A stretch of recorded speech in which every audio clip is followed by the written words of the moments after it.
Hello guys, pwede ba ako maka-request? Like, minor request lang. Like, minor na request lang talaga. Yung maliit na bagay lang. Kumbaga, lang. Tantanan nyo lang yung kalbo kong picture.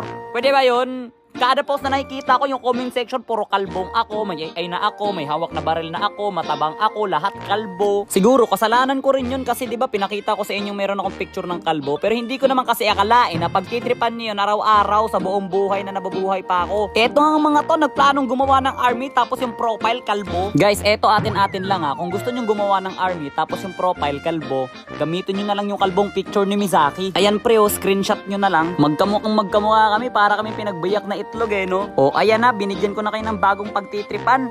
Pakiusap, tanggalin nyo na yung mga trip nyo sa kalbong picture ko. Nilalagay nyo pa talaga ako sa bulkan. Ang sabi ko pa edit, ilagay si Ate Shay dun sa bulkan. Ang ending ako yung nilagay sa bulkan. Tapos nakakalbo pa, ako dun nilalagang itlog.